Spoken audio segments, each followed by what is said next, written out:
Assalamualaikum warahmatullahi wabarakatuh. Pertemuan kali ini kita akan membahas materi tentang strategi komunikasi pemasaran terintegrasi. Definisi komunikasi pemasaran terintegrasi, ya, mengintegrasikan dan mengkoordinasikan berbagai saluran komunikasi perusahaan untuk menghantarkan pesan yang jelas, konsisten, dan menarik tentang organisasi dan produknya, ya. Harus digarisbawahi. Di sini kita akan membahas tentang saluran komunikasi perusahaan, ya. Ya, komunikasi pemasaran terintegrasi sering disebut dengan IMC, ya, merupakan sebuah proses strategi bisnis dalam mengelola hubungan dengan konsumen yang intinya untuk menggerakkan brand value atau nilai dari sebuah merek. Tujuan yang ingin dicapai adalah untuk mempengaruhi masyarakat dengan elemen promosinya sampai ke tingkat kognisi, afeksi, dan konasi. Maksud dari tingkat kognisi, afeksi, dan konasi ini adalah ketika perusahaan atau pemasar mengiklankan produknya, tentu saja yang diharapkan adalah produk itu bisa sampai ke penglihatan konsumen, kemudian bisa sampai ke perasaan konsumen, dan yang terakhir adalah tindakan yang diharapkan dari konsumen, ya. Intinya adalah dari mata turun ke hati, kemudian terjadilah tindakan. Tindakan yang diinginkan tentu saja adalah pembelian dari suatu barang atau jasa, ya. Nah, di sini ada bauran promosi. Kita sudah mempelajari tentang bauran produk, bauran price atau harga, kemudian bauran place atau tempat. Nah, kali ini kita akan membahas tentang bauran promosi. Ya, bauran promosi ada 5. Yang pertama adalah periklanan, kemudian ada promosi penjualan, penjualan personal, pemasaran langsung, dan hubungan masyarakat. Nah, seperti yang di awal tadi saya jelaskan, kita ini fokusnya adalah saluran komunikasi dari perusahaan atau pemasar. Nah, saluran komunikasinya adalah bauran promosi ini. 5 poin ini adalah saluran komunikasi dari perusahaan untuk mengkomunikasikan atau mempromosikan suatu produk, barang, atau jasa. Advertising atau periklanan, ya, semua bentuk penyajian non-personal, promosi, dan ide tentang barang atau jasa yang dibayar oleh suatu sponsor, ya. Periklanan ini macam-macam jenisnya, ada media cetak, media elektronik, kemudian ada hanya audio, ada audio visual, ya, itu adalah contoh dari periklanan. Lalu yang kedua ada promosi penjualan. Promosi penjualan ini adalah insentif jangka pendek untuk mendorong pembelian atau penjualan produk atau jasa. Contohnya adalah misalnya kalian jalan-jalan ke mall, ya, jalan-jalan ke mall tidak berniat untuk membeli barang, tapi kalian bisa ketika kalian melihat tulisan besar nih, diskon 50%, diskon 70%, dari yang kalian tidak berniat untuk membeli barang, karena kalian melihat tulisan diskon 70%, maka kalian akan tergerak untuk melakukan pembelian. Intinya adalah promosi penjualan ini adalah insentif jangka pendek yang dilakukan oleh perusahaan. Contohnya adalah diskon, potongan harga, buy one get one, cashback, kemudian macam-macam, ya. Intinya adalah kegiatan yang dilakukan dalam jangka pendek. Ya, itu adalah promosi penjualan. Atau juga ada voucher. Nah, seperti itu. Lalu yang ketiga ada hubungan masyarakat atau public relation. Membangun hubungan baik dengan berbagai kalangan untuk mendapatkan publisitas yang diinginkan dan membangun citra perusahaan yang baik. Nah, hubungan masyarakat ini adalah bagaimana si perusahaan ini bisa membangun hubungan yang baik dengan komunitas, dengan masyarakat, dengan konsumen, seperti itu. Lalu yang keempat ada penjualan personal atau personal selling.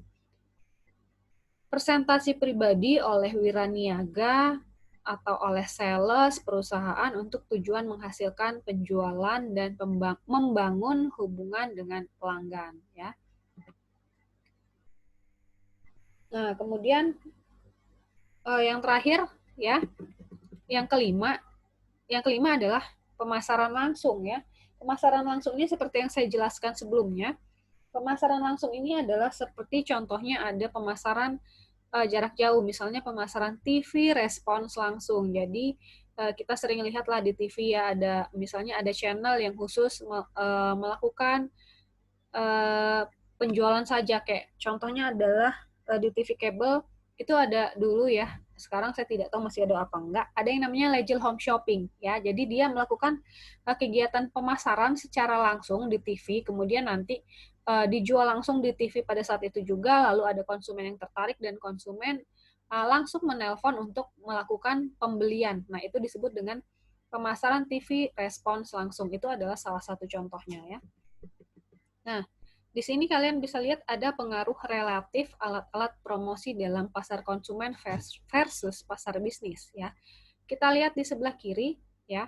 Sebelah kiri ini adalah gambar dari pasar konsumen. Ya, kalau di pasar konsumen yang paling tinggi tingkat keberhasilannya adalah dengan saluran komunikasi yaitu advertising atau periklanan ya. Nah, kemudian kalau di sebelah kanan kita melihat ada pasar bisnis ya. Tingkat keberhasilan yang paling tinggi dalam saluran komunikasinya adalah dengan personal selling atau penjualan pribadi. Nah, ini adalah dua gambar yang berbeda ya dari pasar konsumen dan pasar bisnis. Bagaimana dalam pengaruhnya alat-alat promosi yang paling tinggi sampai yang paling rendah seperti itu. Nah, kemudian di sini ada 7 langkah mengembangkan komunikasi pemasaran yang efektif. Yang pertama adalah mengidentifikasi audiens yang dituju, lalu menentukan tujuan komunikasi tersebut. Kemudian selanjutnya merancang pesan, lalu memilih saluran komunikasi dari 5 bauran promosi tersebut, kemudian menentukan total anggaran promosi, selanjutnya membuat keputusan atas bauran promosi, dan yang terakhir adalah mengukur hasil dari kegiatan promosi tersebut. Nah, di sini ada tahapan kesiapan pembeli. Yang pertama adalah awareness ya. Awareness ini adalah kesadaran ya akan suatu produk, barang atau jasa ya. Selanjutnya lanjut ke knowledge ya. Seperti yang kita tahu, knowledge ini adalah pengetahuan. Jadi ketika konsumen sudah sadar akan suatu produk, akan jasa, tentu saja konsumen akan mencari tahu ya informasi-informasi dari produk yang dia sadari ya, atau produk yang menjadi pilihan ya. Apakah manfaatnya sesuai dengan yang diinginkan, apakah nilainya sesuai dengan harapan, seperti itu. Lalu maju ke tahap liking atau menyukai gitu ya. Jadi si konsumen ini akan menyukai produk A, B, atau C gitu ya. Nah, lanjut lagi ke tahap preference. Tahap preference ini adalah tahap di mana konsumen melakukan pilihan dari beberapa pilihan dari barang produk A, B, atau C. Nah, kemudian si konsumen ini setelah mencari informasi, kemudian menyukai beberapa produk tersebut, dia melakukan pilihan dan menjatuhkan pilihan kepada produk yang memang sudah sesuai dengan kebutuhannya gitu ya. Nah, selanjutnya tahapnya adalah conviction. Nah, ya sudah menentukan pilihan lalu jatuh kepada tahap keyakinan. Ya, keyakinan untuk lanjut ke tahap melakukan pembelian ya. Nah, ini adalah tahapan dari kesiapan si pembeli. Nah, di sini ada target market versus target audience. Nah, maksudnya apa sih target market versus target audience ya? Jadi, ketika melakukan kegiatan promosi atau memilih saluran promosi, tentukan dulu siapa target marketnya. Kemudian, kalian sudah tahu target marketnya siapa, kalian pun harus menentukan target audiensnya siapa. Ya, target audiens di sini adalah orang yang akan kalian tuju ketika kalian melakukan kegiatan promosi. Misalnya kalian mengiklankan susu ya, produk susu dari susu bayi misalnya, target marketnya kan tentu saja bayi gitu ya. Tapi target audiensnya tentu saja bukan anak bayinya, karena anak bayi tidak bisa melakukan keputusan pembelian. Nah, jadi ketika kalian membuat iklan, target audiensnya di sini adalah si orang tua si bayi. Tentu saja ketika kalian melakukan kegiatan periklanan, kalian harus melakukan iklan yang persuasif, yaitu iklan yang meyakinkan orang tua si bayi agar tertarik untuk membeli produk susu bayi tersebut. Nah, itu yang dimaksud dengan target market versus target audience. Oke, terima kasih. Itu saja yang bisa saya sampaikan. Semoga kalian memahami apa yang saya sampaikan. Ya, saya akhiri. Wassalamualaikum warahmatullahi wabarakatuh.